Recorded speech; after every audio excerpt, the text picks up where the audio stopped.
Commander Zeftar of the Galactic Preservation Council stood before the massive viewing screen aboard his flagship, watching the blue-green planet slowly rotate below. Earth, the locals called it, a backwater world in a forgotten spiral arm of the galaxy, inhabited by a species that most civilized races had relegated to the realm of myth and legend. Sir, his communications officer, a tall Vorthak with silver skin, approached hesitantly. We're receiving multiple transmission signals from the planet's surface.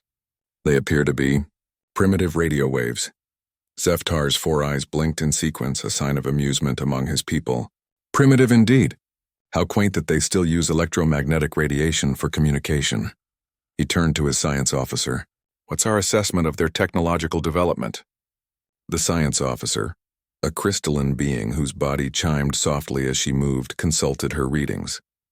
Barely past nuclear fission, Commander. They've managed to put some crude satellites in orbit and have achieved limited spaceflight within their own system. By galactic standards, they're still in their technological infancy. For 300 years, the Galactic Preservation Council had monitored thousands of developing species across the galaxy. Most followed predictable patterns of growth, eventually earning their place among the stars through wisdom, technological advancement, and peaceful integration. Others destroyed themselves through war, environmental collapse, or simple incompetence. A few rare species showed such promise that they were granted early contact and guidance. Humans, however, had become something of a curiosity. Ancient records spoke of a species called humanity that had once challenged the early galactic powers with nothing but primitive weapons and an inexplicable refusal to surrender. These records were thousands of years old, considered by most scholars to be exaggerated tales or complete fabrications. No species could possibly survive and thrive while displaying such aggressive tendencies. Commander, the tactical officer interrupted his thoughts. We're detecting weapon signatures across the planet's surface. Nuclear arsenals, chemical weapons, biological agents. The humans appear to have developed an impressive variety of ways to destroy themselves. Zeftar nodded, unsurprised. As expected from such a primitive species, they probably haven't learned to move beyond their violent impulses. He paused, studying the planet below. Still, protocol demands we complete our standard evaluation before making any decisions about their future. The Galactic Preservation Council had clear guidelines for dealing with developing species. Those showing promise would be guided toward peaceful advancement. Those deemed too dangerous or unstable would be discouraged from further development. It was a harsh reality, but the galaxy had learned through bitter experience that some species were simply too destructive to be allowed to reach the stars.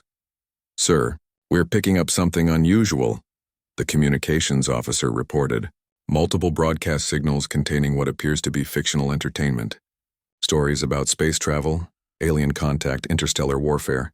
Fascinating, Zeftar mused. They dream of the stars while still trapped on their single world. Show me these transmissions. The main screen flickered, displaying various human entertainment programs, images of spacecraft battling across star systems, humans exploring distant worlds, encounters with alien species that ended in both friendship and conflict. What struck Zeftar most was the consistent theme running through all of it. Humans never gave up. Even when facing impossible odds, superior technology, or overwhelming numbers, the fictional humans in these stories found ways to fight back, to survive, to eventually overcome. Primitive fantasy, his tactical officer dismissed. They romanticize violence because they don't understand the true nature of galactic civilization. But something nagged at Zeftar.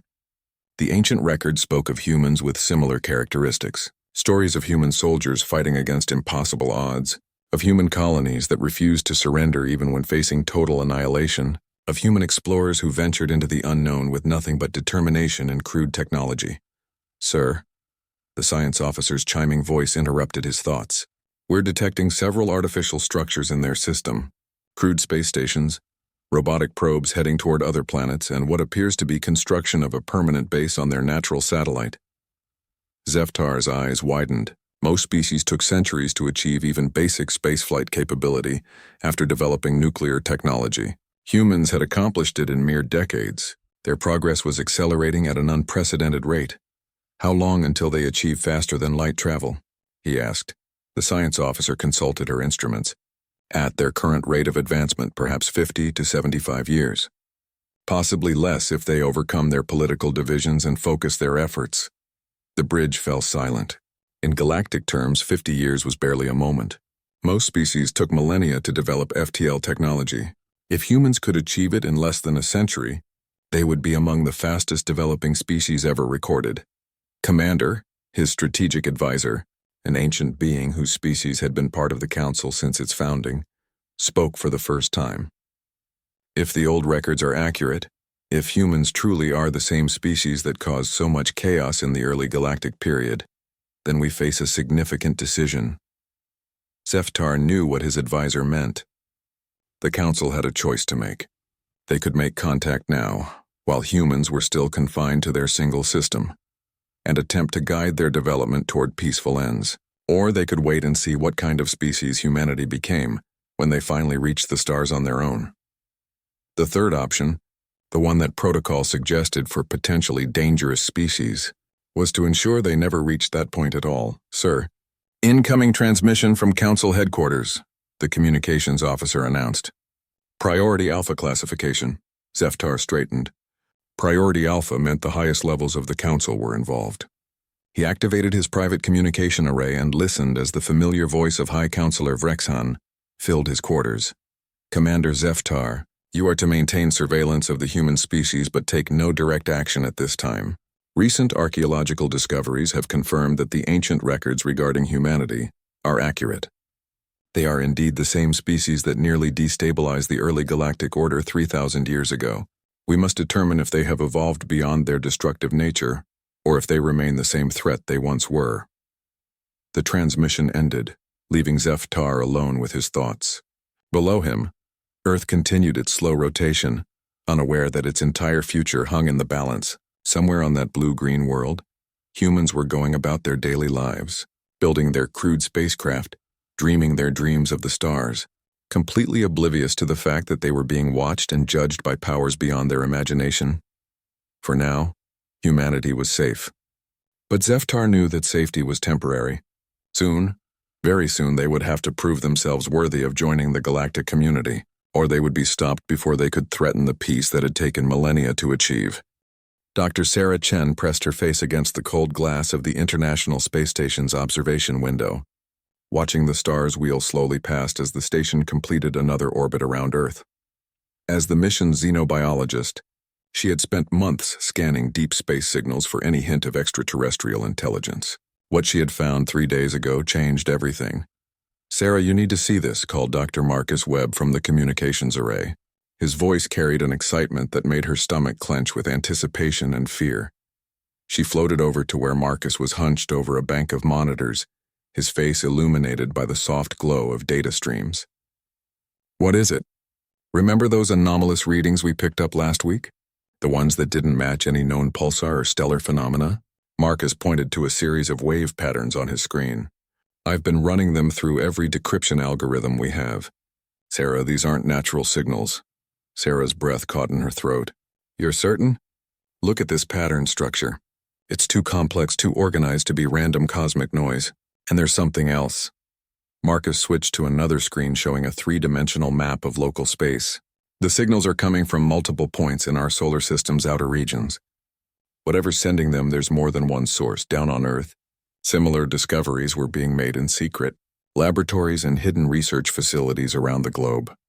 Dr. Yuki, Tanaka at the Arecibo Observatory had detected gravitational anomalies suggesting the presence of massive objects in supposedly empty space. Professor Ahmed Hassan in Cairo had identified subtle variations in background radiation that suggested artificial interference. Each discovery, made independently, painted the same terrifying picture. Humanity was not alone, and they were being watched. In a classified briefing room beneath the Pentagon, General Patricia Morrison studied the report spreading across her desk. Satellite imagery showing unexplained atmospheric disturbances, radar contacts that appeared and vanished without explanation, deep space telescopes detecting objects that shouldn't exist. "How long?" she asked her intelligence chief, Colonel David Park. "Based on the accumulated data, we estimate they've been observing us for at least 6 months, possibly longer," Park replied. "The technology required for this level of surveillance is far beyond anything we possess." General Morrison felt the weight of responsibility settle on her shoulders. As head of the newly formed Planetary Defense Initiative, she had been tasked with preparing for exactly this scenario. Nobody had expected it to happen so soon. What's our assessment of their capabilities? Vastly superior to ours in every measurable category.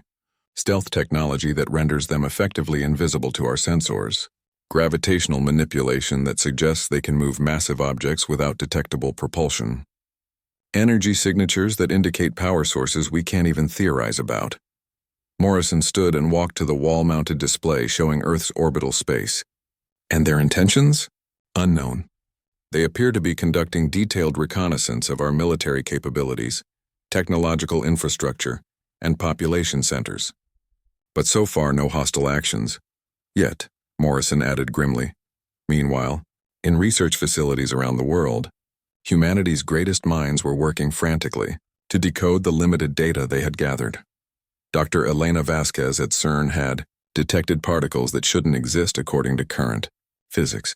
Dr. James Okafor in Nairobi had identified energy patterns in the upper atmosphere that suggested advanced propulsion systems. Each piece of evidence confirmed what every government on Earth was beginning to accept. An advanced alien civilization was studying humanity, and their intentions remained unknown. In Moscow, President Kozlov convened an emergency session of his Science Council. In Beijing, Chairman Liu mobilized the nation's entire intelligence apparatus. In Washington, President Anderson activated protocols that had been theoretical until 3 days ago. Around the world, humanity's leaders grappled with the same question. What did an advanced alien civilization want with Earth? The answer came sooner than anyone expected. Dr. Chen was reviewing the latest signal intercepts when every screen on the space station suddenly displayed the same image. A blue star field that slowly resolved into what was unmistakably a view of Earth from space. But this wasn't any image captured by human satellites. The resolution was impossible, the perspective showing details that no human technology could achieve. Then the image changed. Earth remained in the center, but now other objects appeared around it. Massive geometric shapes that dwarfed the largest human spacecraft. Ships Sarah realized with growing terror. Alien ships that had been hiding in Earth's vicinity. Watching, studying, preparing. The transmission lasted exactly 60 seconds. When it ended, every screen returned to normal, but the message was clear. We know you can see us now. We know you know we're here. On Earth, every government received the same transmission simultaneously. Panic spread through the corridors of power, as leaders realized that their most classified detection equipment had been penetrated and used against them. The aliens weren't just watching anymore. They were announcing their presence. Dr. Marcus Webb turned to Sarah with wide eyes. They wanted us to see this. They're letting us know they can take control of our systems whenever they want. Sarah nodded, her mouth dry. The question is why now? What changed? The answer came from an unexpected source. Deep in the archives of the Vatican Library, Brother Antonio Delacroix had been researching ancient texts for an entirely different purpose when he stumbled across something that made his blood run cold. Manuscripts describing encounters with beings from the stars, accounts of previous contact that had been dismissed as religious mythology for centuries. But the descriptions matched too closely to be coincidence. Advanced beings arriving in great ships, studying humanity, judging whether they were worthy to join a larger galactic community. And according to these ancient texts, humanity had been found wanting before. Brother Delacroix worked through the night, translating fragments of text that had been preserved through centuries of careful copying. The story that emerged was consistent across multiple sources. Humanity had encountered advanced aliens before, thousands of years ago. The contact had not gone well. The beings had come as observers intending to guide humanity's development. But humans had reacted with fear and violence, attacking the visitors despite their obvious technological superiority. The ancient texts spoke of great battles, of human warriors who refused to surrender even when facing impossible odds, of a species so stubborn and aggressive that the visitors had finally withdrawn in frustration. According to the manuscripts, the aliens had left behind a warning. If humanity ever developed the capability to travel between stars, they would return to ensure that such a violent species could never threaten the peace of the galaxy. Brother Delacroix stared at the final passage he had translated, his hands trembling as the implications became clear. Humanity was on the verge of achieving faster-than-light travel. NASA's experimental Alcubierre drive was months away from its first test. Private companies were developing new propulsion technologies at an unprecedented pace. The aliens hadn't returned because they were curious about humanity's progress. They had returned because humanity was approaching the threshold that would trigger their ancient judgment. And based on the historical record, that judgment was unlikely to be favorable. As dawn broke over Rome, Brother Delacroix reached for his phone to contact the Vatican's scientific liaison. The world needed to know that humanity had been here before, that they were about to face a test their species had already failed once. Whether they could do better this time remained to be seen. The emergency session of the United Nations Security Council convened at 3 a.m. Eastern Time, with world leaders participating via secure holographic links. The meeting had been called after Brother Delacroix's translation reached the highest levels of government, through the Vatican's diplomatic channels. Secretary General Amara Okafor looked around the virtual table at the grim faces of humanity's most powerful leaders.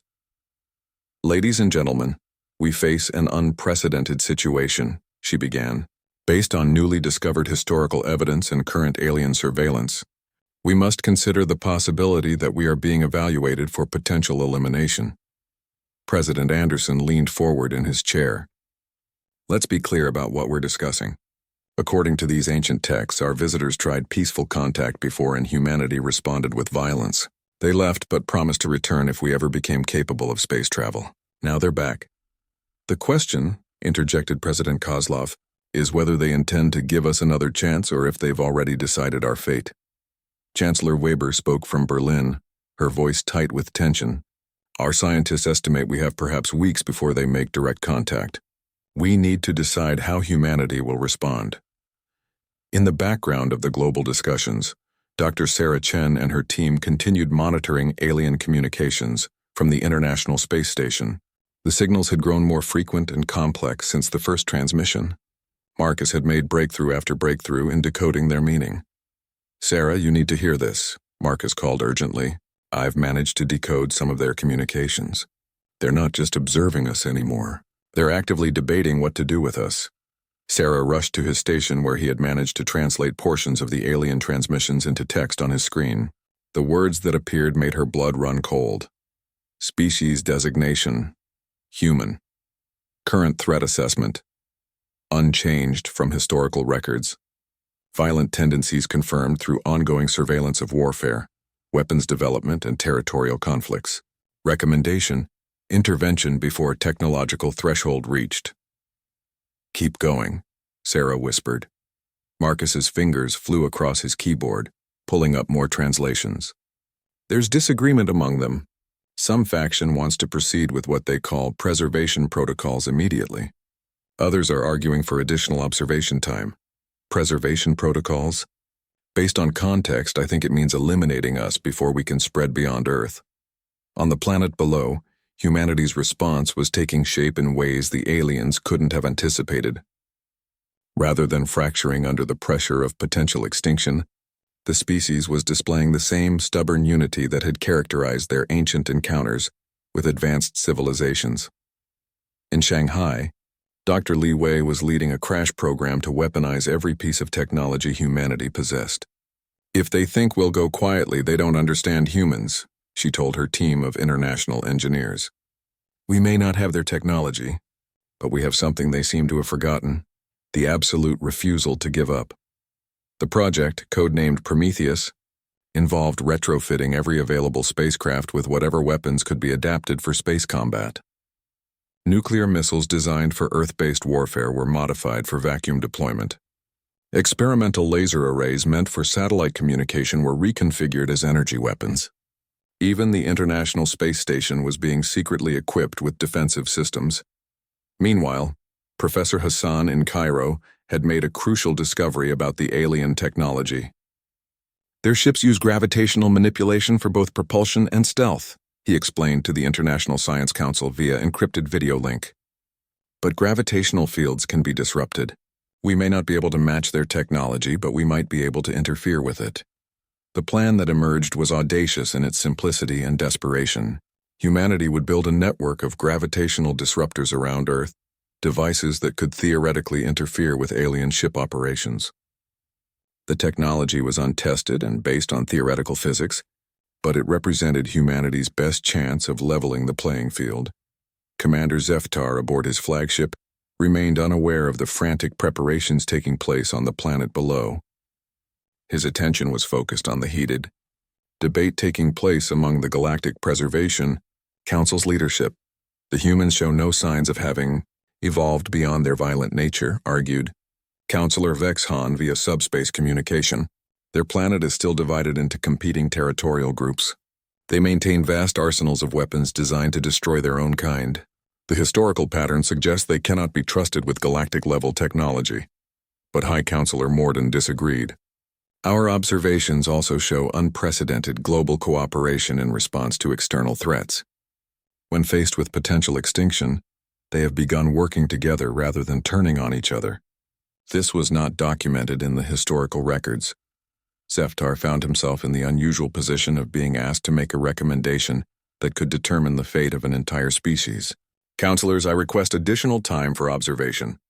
The humans are displaying behaviors that merit further study. Time we may not have, Vexhan replied sharply. Our long-range sensors detect accelerated development of their faster-than-light research. They could achieve breakthrough capability within months. Once they possess FTL technology, stopping them becomes exponentially more difficult. The debate continued, but Zeftar could sense the Council leaning toward immediate action. The weight of galactic history pressed on their decision. Too many species had been allowed to develop unchecked, only to become threats that required costly wars to contain. The Council had learned to err on the side of caution. Back on Earth, General Morrison was coordinating humanity's desperate defensive preparations. Every nation had contributed resources to the effort, setting aside centuries of conflict in the face of existential threat. Status report, she demanded. Gravitational disruptor network is 70% complete, reported Colonel Park. Dr. Hassan's team believes we'll have limited operational capability within 48 hours. Weapons platforms, Prometheus satellites are being deployed as we speak. We'll have 12 armed stations in orbit within 6 hours. It's not much against their technology, but it's everything we have. Morrison nodded grimly. Intelligence suggested the aliens were preparing for action. Increased communication traffic, movement of their concealed vessels, energy buildups that suggested weapons charging. Humanity was running out of time. Dr. Chen watched the alien communications with growing alarm. The tone had shifted from observation to active planning. Marcus, they're coordinating something. I'm seeing multiple ship signatures converging on Earth's orbital space. How many ships? Marcus asked, though he wasn't sure he wanted to know the answer. Dozens, maybe hundreds. They've been hiding throughout the solar system and now they're all moving toward Earth. Sarah activated the emergency communication link to ground control. Houston, ISS. We have confirmation of massive alien fleet movement. Recommend immediate implementation of all defensive protocols. The response came back within seconds. Copy, ISS. All protocols are active. Stay safe up there. As Sarah looked out at the star field surrounding Earth, she could see lights moving where no lights should be. The alien fleet was decloaking, their ships becoming visible as they prepared for whatever action they intended to take. Humanity's moment of judgment had arrived, but as the alien ships revealed themselves in Earth's sky, something unprecedented happened. Rather than panicking or surrendering, humans around the world looked up at their would-be conquerors and made the same choice their ancestors had made thousands of years earlier. They chose to fight. The first alien ship fully materialized above New York City at 14:32 GMT. Its massive triangular form, casting a shadow across Manhattan that plunged millions into artificial twilight. Within minutes, similar vessels appeared over London, Tokyo, Moscow, and every other major population center on Earth.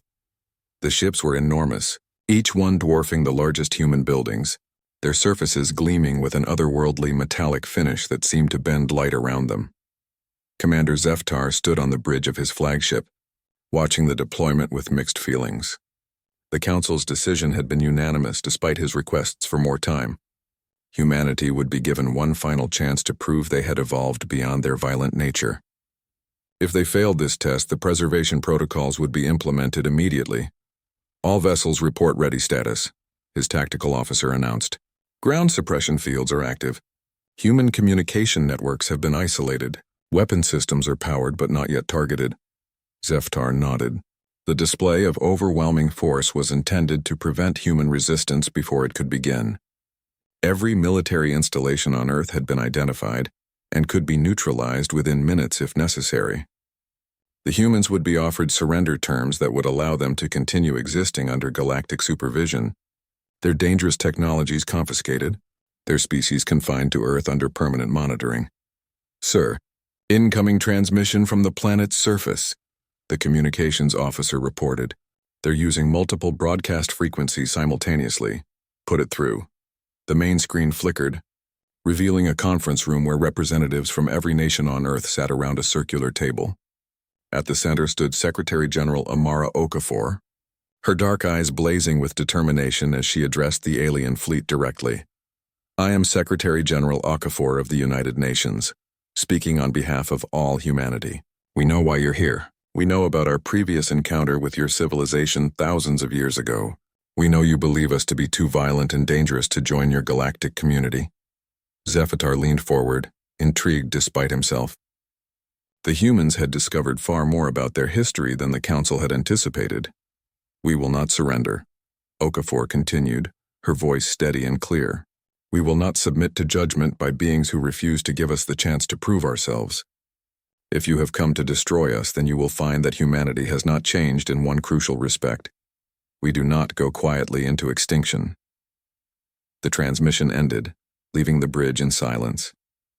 Zeftar's tactical officer turned to him with confusion. Sir, they're actually refusing our terms? Even faced with our overwhelming technological superiority?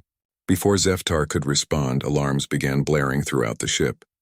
Sir, massive energy discharge from the planet's surface, the science officer reported urgently.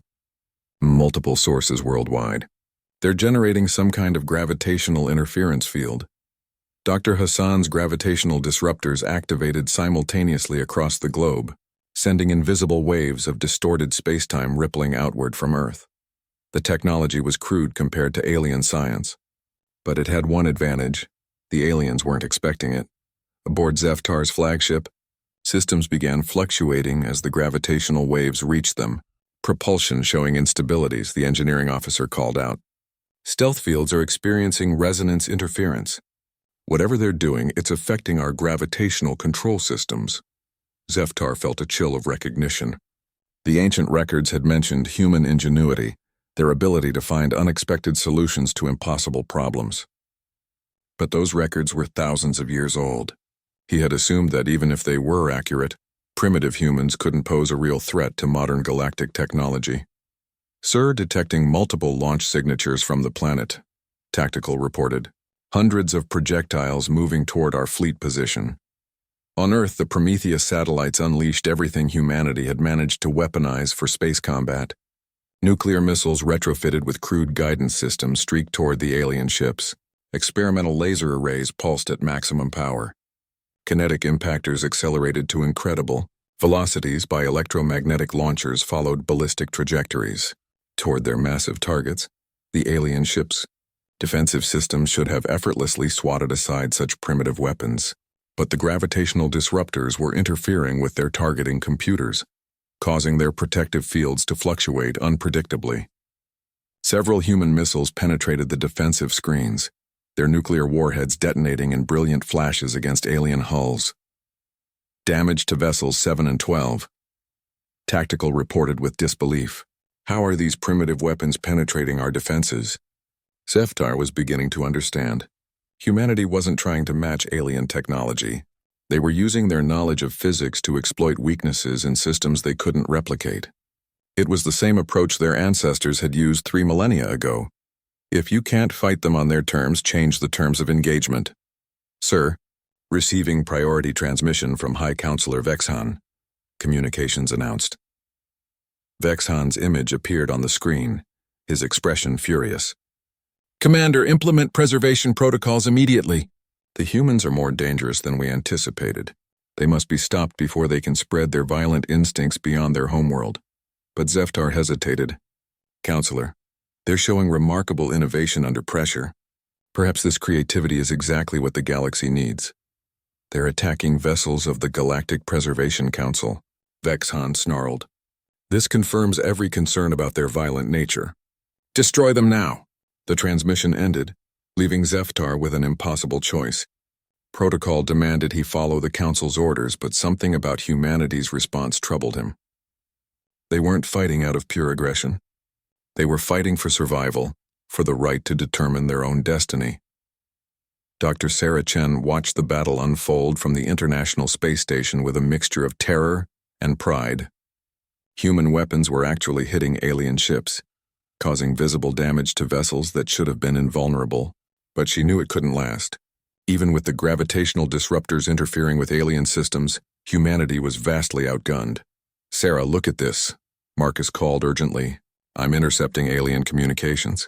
There's disagreement among their leadership about how to proceed." Sarah rushed to his station where he had managed to decode fragments of the alien debate. "Some of them want to destroy us immediately, but others are arguing that our resistance proves we've evolved since the last encounter." "What do you mean?" "According to their communications, when they contacted humanity before, we attacked them immediately out of fear and xenophobia. But this time we tried diplomacy first. We only fought back after they threatened us with extinction." Sarah felt a spark of hope. "So some of them think we might be worth saving?" "It's a debate happening in real time among their leadership. Our resistance isn't just about fighting back. It's about proving we can stand up for ourselves while still being reasonable." On Earth, General Morrison was coordinating humanity's increasingly desperate defense. The gravitational disruptors were working, but alien ships were adapting their systems to compensate. Human weapons were scoring hits, but not enough to significantly reduce the alien fleet's overwhelming numerical advantage. "How long can we maintain this?" she asked Colonel Park. "Disruptor network is operating at maximum capacity, but the aliens are learning to work around the interference. Maybe 2 hours before their full capabilities are restored." Morrison nodded grimly. 2 hours to prove that humanity deserved to survive, to show an advanced galactic civilization that humans had grown beyond their violent past, while retaining the strength to defend themselves when threatened. Around the world, ordinary people looked up at the battle raging in their skies and made the same choice their leaders had made. They would not go quietly. From rooftops in Mumbai, families watched human missiles streak toward alien ships. In the streets of São Paulo, crowds cheered as alien vessels showed signs of damage. In small towns across the American Midwest, farmers pointed improvised radio telescopes at the sky and transmitted messages of defiance. Humanity was fighting as one species for the first time in its history, united by the simple recognition that some things were worth fighting for, even against impossible odds. Whether it would be enough remained to be seen. But for the first time in thousands of years, an ancient species was discovering that humans had indeed changed. They had learned to fight together. The tide of battle began to shift as alien ships adapted to humanity's gravitational interference. Commander Zeftar watched his tactical displays with growing admiration and concern, as human resistance proved far more effective than anyone had anticipated. But orders were orders, and the Council's patience had run out. "Sir, receiving direct override command from Galactic Command," his communications officer announced. "All vessels are to implement maximum suppression protocols. Human resistance capability is to be eliminated permanently." Zeftar felt his heart sink. Maximum suppression meant targeting not just military installations, but the entire technological infrastructure that made human civilization possible. Power grids, communication networks, manufacturing centers, transportation systems. Everything that had allowed humanity to reach for the stars would be destroyed, leaving them trapped in a pre-industrial state for centuries. "Commander, your orders?" His tactical officer waited for confirmation. Before Zeftar could respond, something unprecedented happened. Dr. Chen, aboard the International Space Station, had been monitoring alien communications when she detected a particular transmission pattern that made her blood run cold. "Marcus, they're about to escalate," she called urgently. "I'm reading massive power buildups across their entire fleet. They're preparing to attack Earth's infrastructure directly. Can we warn anyone?" "Already on it." Sarah activated every communication channel available to the station, broadcasting on all frequencies simultaneously. This is the International Space Station to all Earth stations. Alien fleet is powering weapons for major assault. Recommend immediate implementation of Omega protocols. Around the world, humanity's final preparations activated. The Omega protocols represented humanity's last desperate gambit. If they couldn't win a conventional engagement, they would ensure that any alien victory came at a cost their enemies could never have imagined.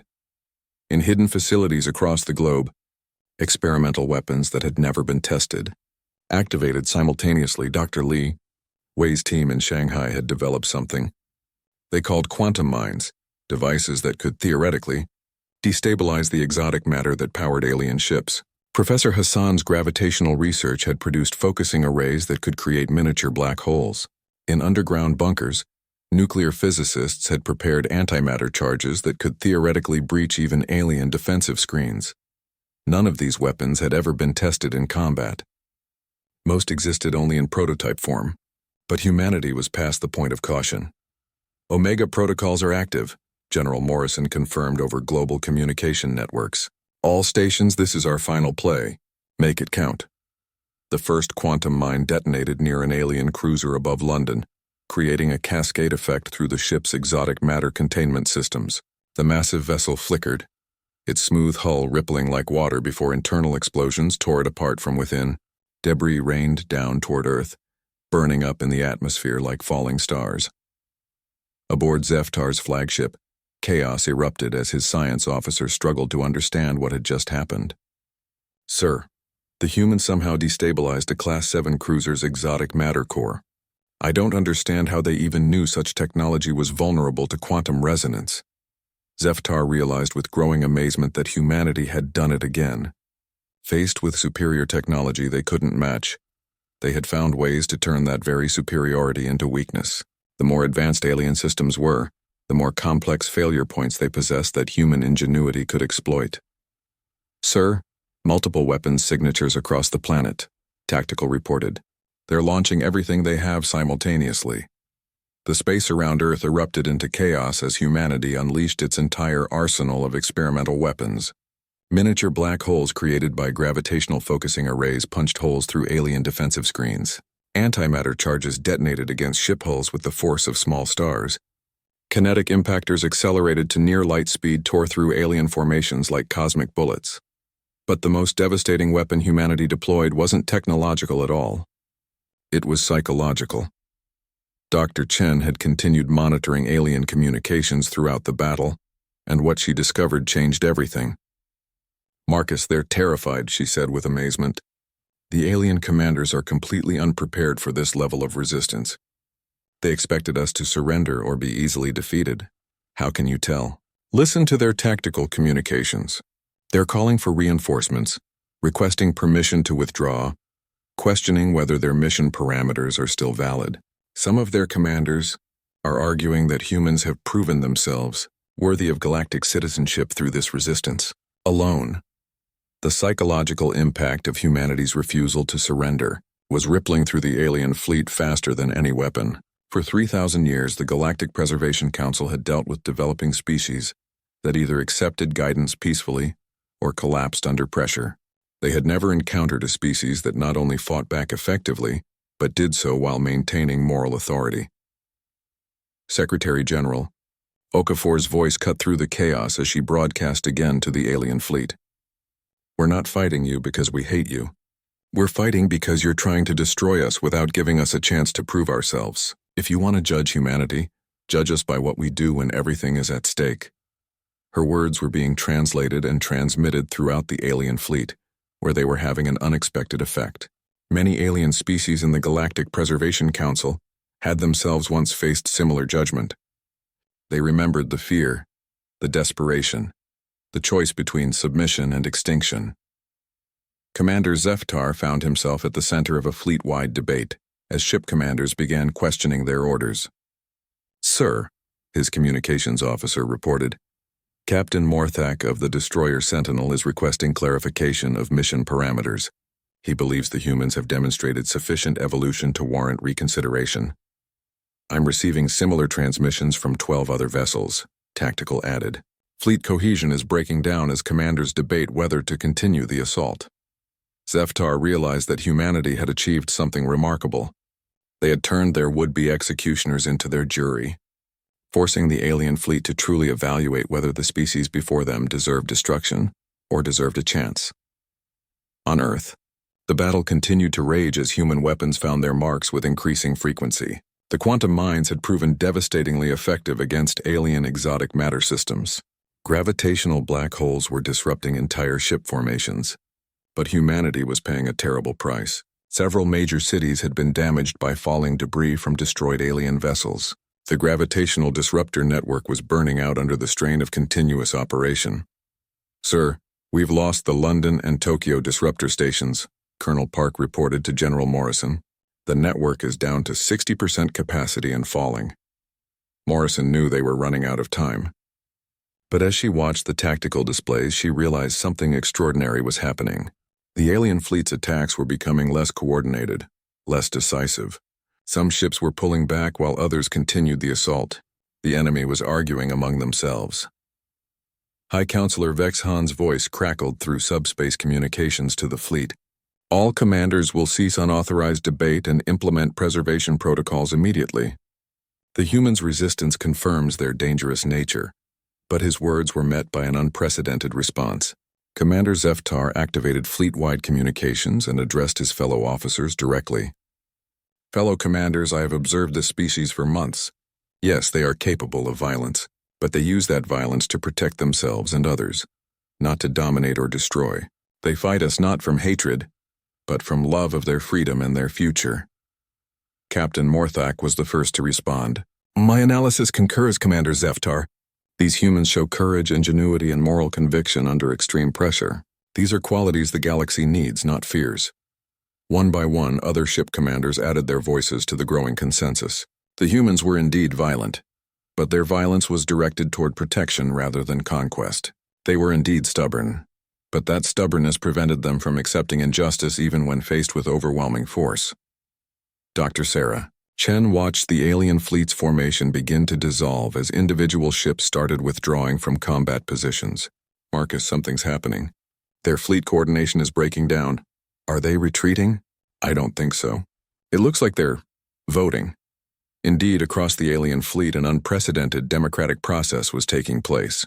Ship commanders were broadcasting their assessments of humanity directly to Galactic Council headquarters, bypassing the military chain of command to appeal directly to civilian leadership. The messages were remarkably consistent. Humanity had proven itself worthy not through superior technology or peaceful surrender, but through the courage to stand up for their principles even when facing extinction. They had shown the galaxy that some things were worth fighting for, and that true strength came from the willingness to defend those values against impossible odds. The emergency session of the Galactic Preservation Council convened in the ancient chambers of the core worlds, where representatives from 1,000 civilizations gathered to debate humanity's fate.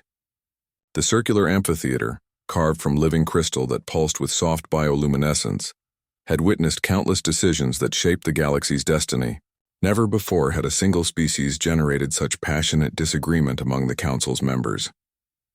High Counselor Vex Han stood at the central podium, his scaled features rigid with barely controlled anger. "Esteemed colleagues, the human situation has devolved beyond all acceptable parameters. Not only have they resisted lawful council authority, but they have corrupted our own fleet commanders with their propaganda of defiance." A murmur rippled through the assembled representatives. The fact that military officers had openly challenged council directives was unprecedented in galactic history. Some species saw it as dangerous insubordination. Others viewed it as proof that humanity's cause had merit even among their potential executioners. Counselor Threndar of the crystalline hegemony chimed her opposition, her translucent body shifting through colors that indicated deep concern. "The humans have demonstrated precisely the qualities we most fear: the ability to corrupt others through charismatic appeals to emotion over logic. This confirms their dangerous nature." But ancient sage Morden, speaking for the first time in decades, rose slowly from his meditation alcove. His species had been among the galaxy's first to achieve interstellar civilization, and his words carried the weight of millennia of wisdom. "Honored colleagues, I have reviewed the complete records of humanity's recent actions. Yes, they fought us. But consider the context. We appeared in their skies with overwhelming force and demanded their surrender. Any species with sufficient courage to deserve galactic citizenship would have responded exactly as they did. The chamber fell silent as Morden continued. We have forgotten the lessons of our own histories.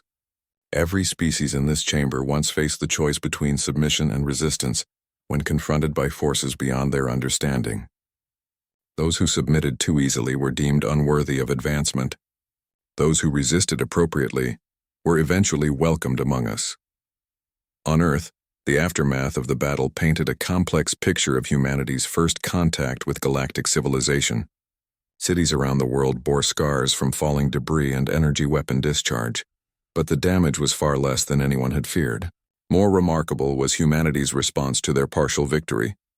Rather than celebrating the destruction of alien ships, humans were working frantically to rescue alien survivors. Coast Guard vessels pulled unconscious aliens from crashed ships in the Pacific. Medical teams in London were treating injured crew members from the vessel that had been destroyed over the city. Emergency responders in Tokyo were using experimental translation software to communicate with stranded alien personnel. General Morrison stood in the Pentagon Situation Room, watching satellite feeds of the rescue operations with amazement. They're actually helping their would-be executioners, she said to Colonel Park. It gets better, ma'am. Reports from around the globe show similar scenes.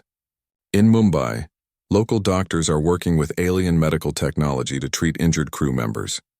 In São Paulo, firefighters are risking their lives to extract aliens from a crashed reconnaissance vessel. Morrison shook her head in wonder.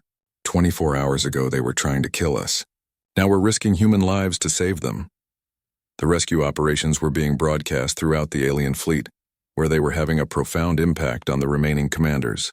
Captain Morthak watched his rescued crew members being treated in human hospitals with the same care given to human patients. Commander Zeftar, he transmitted to the flagship, the humans are treating our wounded with their own medical supplies.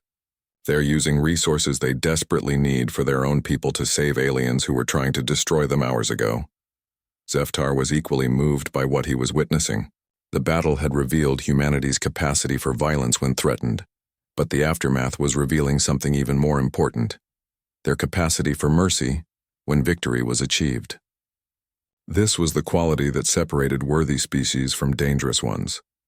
Dr. Sarah Chen had spent the past several hours coordinating rescue efforts from the International Space Station, using her unique position to guide surface teams toward alien survivors floating in space. As she watched human spacecraft rendezvousing with alien escape pods, she felt a profound shift in humanity's relationship with the galaxy. Marcus, are you getting this? She called to her colleague who was monitoring alien communications.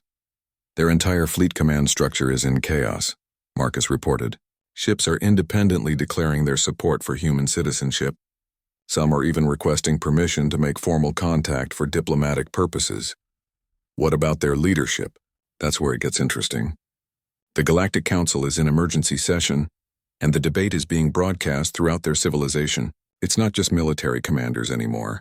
We're hearing from scientists, philosophers, historians, even artists arguing about what humanity represents. The galactic debate had indeed spread far beyond the military and political leadership. Across thousands of worlds, alien species were discussing the implications of humanity's resistance. Social networks buzzed with translated excerpts from human broadcasts during the battle. Academic institutions analyzed human tactical innovations. Cultural commentators debated whether humanity's stubborn individualism was a threat or a valuable addition to galactic civilization.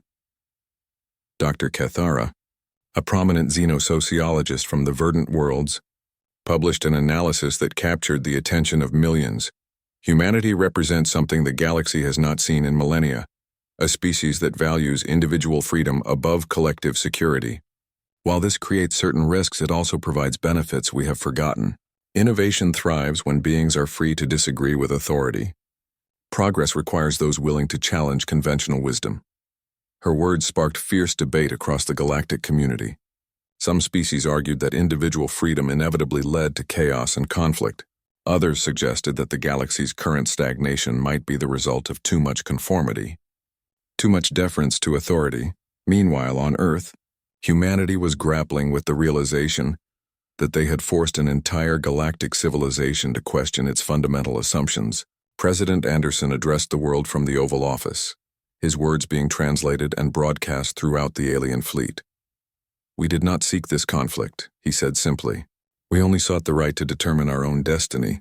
We fought not because we wanted war, but because we believed some things are worth fighting for. Now we extend our hand in friendship to those who would accept us as equals rather than subjects." The gesture resonated throughout the galaxy. Here was a species that had bloodied the nose of galactic authority, then immediately offered partnership and cooperation. They had proven they could fight when necessary but preferred peace when possible. High Counselor Vexhan made one final attempt to sway the Council toward the original plan. "Honored colleagues, we cannot allow emotion to override millennia of successful policy. If we grant humanity citizenship after their violent resistance, we send a message to every developing species that violence against Council authority will be rewarded." But ancient sage Morden's response carried the weight of cosmic history. "No, honored Vexhan. We send the message that courage and defense of freedom will be respected, that the galaxy values those who stand up for their principles rather than those who submit without question." The vote, when it finally came, was closer than anyone had expected. But when the crystalline vote recorders finished tallying responses from across the galaxy, the decision was clear. Humanity had passed their ancient test not by abandoning their capacity for violence, but by proving they could direct that violence toward just ends. As news of the vote reached Earth, spontaneous celebrations erupted around the world. But these were not celebrations of military victory. They were celebrations of acceptance, of recognition, of humanity's first step toward taking their place among the stars as equals rather than subjects. The species that had once been dismissed as primitive folklore had forced the galaxy to remember that sometimes the greatest strength comes from knowing what you're willing to fight for, and the greatest wisdom comes from knowing when to stop fighting and extend your hand in friendship instead. 6 months after the Battle of Earth, Commander Zeftar stood in the observation deck of humanity's first interstellar embassy, a gleaming station positioned at the edge of Earth's solar system. Through the transparent aluminum windows, he could see human and alien ships working together to construct the massive gateway that would connect Earth to the galactic transportation network. The transformation had been remarkable. The same human engineers who had weaponized gravitational physics to fight the alien fleet were now collaborating with galactic scientists to build the most advanced space infrastructure in the local sector. The quantum mines that had destroyed alien ships were being repurposed as exotic matter containment systems for faster-than-light travel. "The irony is not lost on me," Zeftar said to his companion, Dr. Sarah Chen, who had been appointed as Earth's first galactic science liaison. 6 months ago, we were trying to prevent you from reaching the stars. Now we're helping you build the technology to travel between them." Sarah smiled, watching a human construction crew work alongside crystalline engineers from the hegemony. Maybe that's exactly what the galaxy needed. A reminder that the best solutions often come from the most unlikely sources. The changes extended far beyond technology. The human concept of individual rights and democratic decision-making had sparked a renaissance of political thought throughout the galaxy. Species that had accepted authoritarian council rule for millennia were beginning to question whether their representatives truly spoke for them. On the crystal worlds, citizens were demanding direct participation in council votes rather than leaving decisions to their appointed representatives. The Verdant Collective had established its first elected parliament in 3,000 years. Even the ancient sage worlds were experimenting with advisory councils that included younger voices. "Your species has been quite disruptive," Zeftar observed with what Sarah had learned was his expression of amusement. "The Galactic Preservation Council has been restructured 3 times since your admission to galactic citizenship. Some of the more traditional species are calling it the Great Upheaval. Is that good or bad? That depends on your perspective. Change is uncomfortable for species that have remained static for millennia, but I believe it's necessary. The galaxy was becoming stagnant, too comfortable with the status quo." Dr. Marcus Webb's voice crackled through the station's communication system. "Sarah, you need to see this. We're receiving the final results from the galactic census." Sarah and Zeftar made their way to the central communications hub, where Marcus was surrounded by displays showing data from across the galaxy. His expression was one of amazement. In the 6 months since humanity joined galactic civilization, we've detected a 30% increase in technological innovation across all member species, Marcus reported. New patents, research breakthroughs, experimental projects that had been abandoned for centuries are being revived. More importantly, added Dr. Li Wei, who had been appointed to head the Joint Human-Alien Technology Exchange Program, we're seeing unprecedented collaboration between species that had barely communicated for millennia. Your resistance to the Council's authority seems to have reminded everyone that questioning established wisdom can lead to progress. The success of human integration had surprised even humanity's strongest advocates. Rather than becoming the disruptive influence that conservatives had feared, humans had become catalysts for positive change throughout galactic civilization. Their stubborn individualism was balanced by an equally strong instinct for cooperation when working toward common goals. General Morrison, now serving as Earth's Galactic Defense Coordinator, had established training programs where human military tacticians worked with alien strategists to develop new approaches to conflict resolution.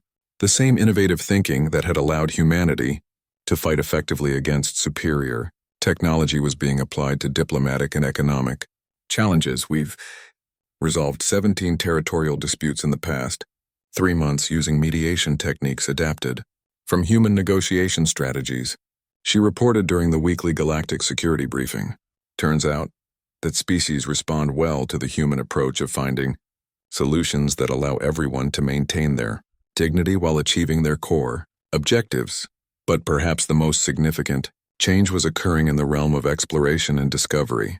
Human curiosity about the unknown had reinvigorated galactic exploration programs that had been dormant for centuries.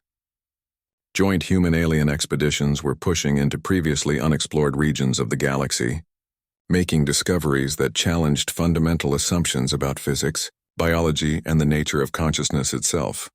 Captain Morthak, who had become one of humanity's strongest advocates during the original conflict, now commanded a mixed-species exploration vessel with a human co-captain. "Your species has a saying," he transmitted to the embassy during his latest mission report. "The journey is more important than the destination." This philosophy has revolutionized our approach to exploration. We're not just cataloging new worlds anymore. We're truly exploring them, seeking to understand rather than simply classify. High Counselor Vexhan, who had opposed human citizenship so vehemently, had undergone his own transformation. During a recent council session, he had admitted that humanity's influence had forced him to question assumptions he had held for centuries. "I was wrong about the human threat," he declared before the assembled representatives. "They are indeed dangerous, but not in the way I believed. They are dangerous to complacency, to stagnation, to the comfortable assumption that the way things are is the way things must always be." As Sarah stood in the embassy observation deck, watching human children play with young aliens in the station's recreational areas, she reflected on how dramatically the situation had changed. These children would grow up thinking of the galaxy as their natural environment, with friends from dozens of different species scattered across thousands of worlds. "Do you think we would have been accepted eventually?" she asked Zeftar. "If we hadn't fought back, if we had submitted to council authority and accepted their guidance?" Zeftar considered the question carefully. "Perhaps," he said finally, "but you would have been accepted as subjects, not as equals. Your resistance forced us to recognize you as partners rather than pupils. The galaxy is better for it." Dr. Chen nodded, understanding now that humanity's greatest contribution to galactic civilization wasn't their technology or their fighting ability. It was their unwillingness to accept limitations imposed by others. Their insistence on the right to determine their own destiny. Brother Delacroix's ancient texts had been proven accurate in ways no one could have anticipated. Humanity had indeed encountered galactic civilization before, and their violent response had led to their isolation. But this time their violence had been tempered by wisdom, their stubbornness balanced by compassion. The species that had once been considered too dangerous for galactic citizenship had become the catalyst for a renaissance of freedom, innovation, and exploration that was spreading throughout the known galaxy. They had proven that sometimes the greatest gift you can give a stagnant civilization is the courage to question its assumptions and the determination to forge a better path forward. As the first human starship prepared for its maiden voyage beyond the solar system, carrying a mixed crew of humans and aliens toward discoveries that would reshape understanding of the universe itself. Sarah realized that humanity's greatest adventure was just beginning. They had fought to earn their place among the stars. Now they would explore those stars as equals, partners in the grandest adventure the galaxy had ever known. The species that had been dismissed as folklore had become the authors of a new chapter in galactic history, one written not in submission to authority, but in the unshakable belief that freedom and dignity were worth fighting for, no matter the odds. In the end, humanity had given the galaxy something it had forgotten it needed: the courage to dream of something better than what had always been.